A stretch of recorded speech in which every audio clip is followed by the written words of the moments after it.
kita mencanangkan bahwa harus memperkuat yang solid hubungan di antar Kadin sendiri, karena Kadin adalah mitra strategis pemerintah. Dalam hal ini, saat ini pemerintah sudah membuka ruang yang sangat luar biasa, yaitu merupakan program ketahanan pangan, yang menurut saya ketahanan pangan ini merupakan salah satu kekuatan ekonomi yang saat ini kita bangun. Dan kemudian Bu, apa yang terkait ketahanan pangan ini, apa ide atau pola pemikiran yang dapat Ibu sumbangsikan kepada Kadin, terutama terkait tadi sempat juga dibahas dan juga pada pemerintahan Pak Presiden Prabowo terkait digitalisasi. Ada yang nggak ingin bahas terkait agenda digitalisasi ini sendiri, Bu Ijen? Ya, karena kita harus menyadari peluang yang sangat besar ini, kita harus berpikir melihat tantangan ke depan. Ke depan kita sudah mengalami namanya transformasi digital, AI dan kripto. Tantangan AI dan kripto ini harus dijawab oleh pengusaha yang ada di Indonesia saat ini.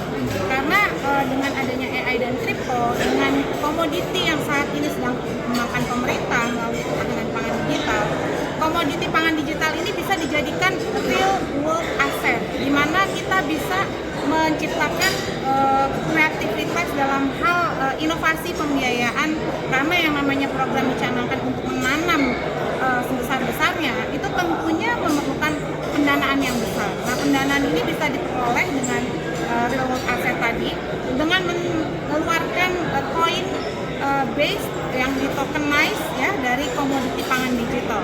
Ini akan memperkuat ekonomi Indonesia ke depan, terutama apa yang akan kita kerjakan membutuhkan modal dan pembiayaan. Dari sinilah itu akan menciptakan penyerapan lapangan pekerjaan yang sangat luas.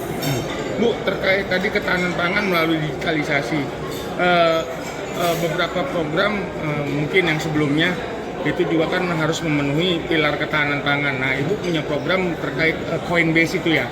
Nah, kemudian itu apa namanya, sudah melakukan atau sudah pada tahapan rencana yang maksimal nggak Bu? Contohnya sudah mendukung nggak terhadap 4 pilar ketahanan pangan, yaitu ada food availability atau ketersediaan pangan, food accessibility atau mudahnya akses untuk mendapatkan pangan tersebut, food stability artinya kestabilan pangan dan juga harganya, dan juga food utilization atau penggunaan pangan itu sendiri bagi warga masyarakat. Contoh di negara Indonesia, di suatu provinsi atau di suatu penduduk yang notabene contoh sesuai dengan geografis yang berbeda. Nah, itu sudah mencakup 4 pilar itu belum, Bu? Nah, itu karena target capaian ya juga aset tentunya yang tadi disampaikan itu harus dipersiapkan dengan Kalau kita lihat saat ini Indonesia itu penduduknya adalah 282 juta, di mana hampir 70% usia produktif dari 15 sampai dengan 64 tahun. Apa nih yang terjadi? Yang terjadi adalah karena banyak yang usia produktif, maka perlu saat ini untuk mencapai 100 tahunnya Indonesia merdeka di 2045, yaitu menjadikan Indonesia emas. Untuk menuju Indonesia emas tentunya potensi peluang yang harus dipersiapkan itu tadi, Indonesia dengan sumber kekayaan alam yang luar biasa, lahannya juga luas, sekarang ketahanan pangan sudah dibuka oleh pemerintah. Ini membuat Indonesia juga saat ini kita punya pertumbuhan ekonominya yang diharapkan tadi disampaikan oleh Pak Menko itu bisa mencapai di 5,4%. Itu tentunya itu akan membawa sekarang Indonesia sudah lagi bukan menjadi development country, tapi sudah levelnya sudah meningkat menjadi upper middle income country, di mana pendapatannya itu sudah naik dari $4.500 sampai $12.500 PNB-nya per tahun.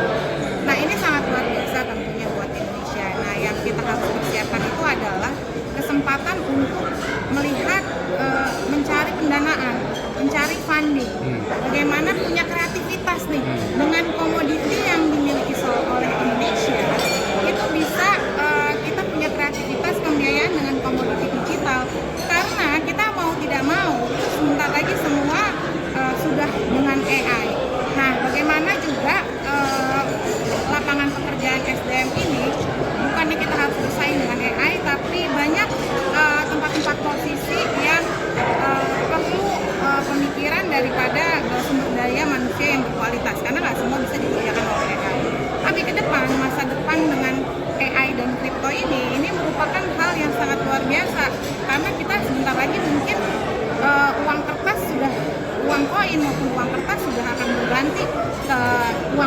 digital. Nah, komoditi yang sudah dimiliki ini itu sayang sekali kalau tidak dimanfaatkan dengan tokenisasi Coinbase itu tadi untuk real world asset. Jadi real world asset ini tidak hanya untuk komoditi pangan digital. Jadi buat hasil manufacture, properti itu bisa dijadikan tokenize untuk real world asset. Jadi real aset Bu ya. Terkait Terus kalau tadi, apakah regulasinya sudah mendukung? Oh, sekarang Mbak Pepti sudah izinnya. Kebetulan saya di PT Aset Digital Indonesia, Inkrypto. Memang untuk izinnya tuh limit sekali, udah nggak dikeluarkan lagi oleh Mbak Pepti. Tapi izinnya sudah dikeluarkan dan regulasinya sudah ada oleh Mbak Pepti dan OJK dikeluarkan terkait dengan real aset ini. Jadi ini sebenarnya kita harus menyambut baik dengan tantangan ke depan.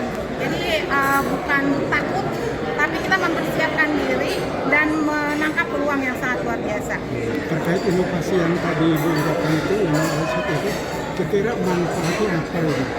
Oh, manfaatnya kita bisa mendapatkan, jadi kalau perdagangan biasa, orang menanam ketahanan pangan kan hanya ditanam, dipanen, dijual, ya kan? Nah itu sayang sekali, karena itu komoditi yang terus berlanjut, itu bisa ditokenize dengan berdasarkan blockchain, kita tokenize, kita akan menerbitkan si koin kripto itu.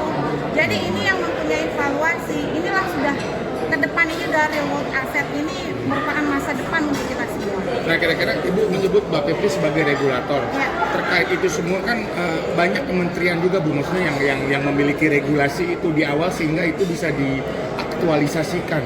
Nah, terkait sinergitas itu sendiri melalui peranan Ibu di Kadin, apakah Ibu sudah yakin bahwasanya ketahanan pangan melalui digitalisasi itu sudah terkoneksi antar kementerian, antar dalam tanda kutip kelembagaan seperti Mbak Pepti, sehingga ke depannya Indonesia bisa menuju seperti apa yang dikatakan tadi oleh Ibu Mamen tadi, bahwasanya menuju ke ketahanan pangan yang sifatnya digitalisasi melalui program Ibu sendiri. Ya. Ibu sudah yakin nggak? Bisa dijelaskan nggak Bu sampai sejauh mana gitu? Nah, justru sebenarnya harusnya di sini Kadin itu sebagai gerbang garda terdepan.